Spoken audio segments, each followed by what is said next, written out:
Well, today's verses are 5 through 8, and I really enjoy them because they seem to echo bits of Deuteronomy, where Moses lays before the people of Israel blessing or curse. Let's dig in. 5 through 8. You're not getting by with anything. Every refusal and avoidance of God adds fuel to the fire. The day is coming when it's going to blaze hot and high, God's fiery and righteous judgment. Make no mistake. In the end, you get what's coming to you.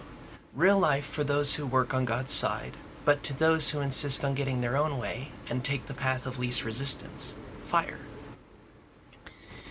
And in reading the verses, yes, there is the obvious, cause and effect.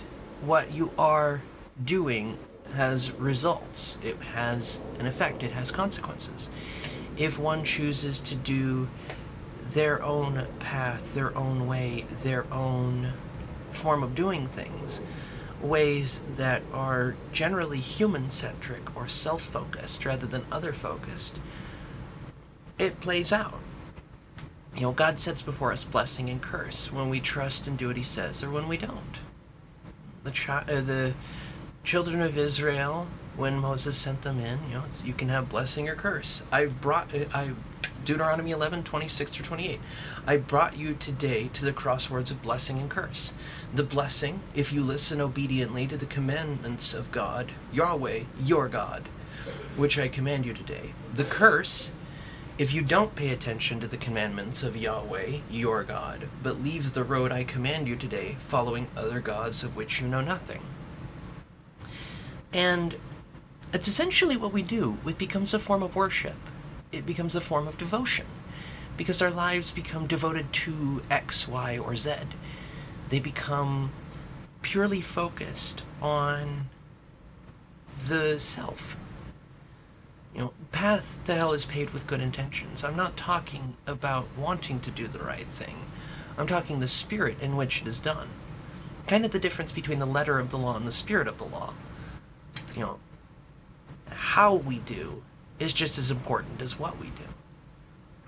And if we are living a real life and we are working on God's side, then we get to share an experience in his life of love. If we are working in what he has for us to do, then we're able to push forward in him, in his understanding, in his wisdom.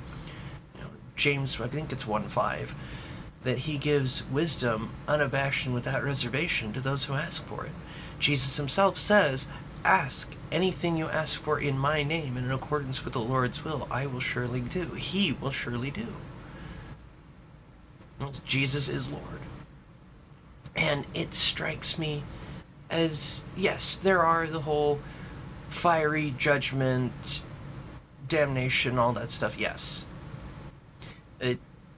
You can go anywhere to find that. I'm not interested in pointing out the fiery torment, especially since the more biblical understanding of hell or Sheol is not out of Dante, but is out of an understanding of the hell you make is the hell you end up in.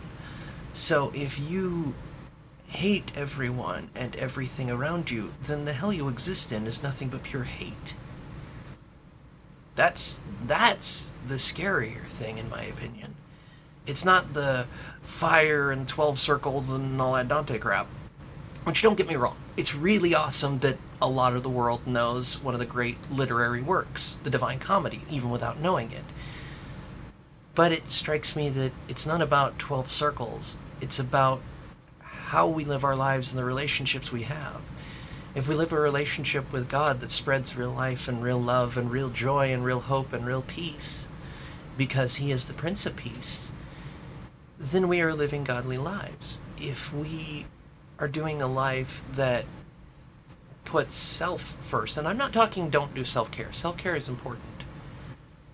But don't let it be only self-care.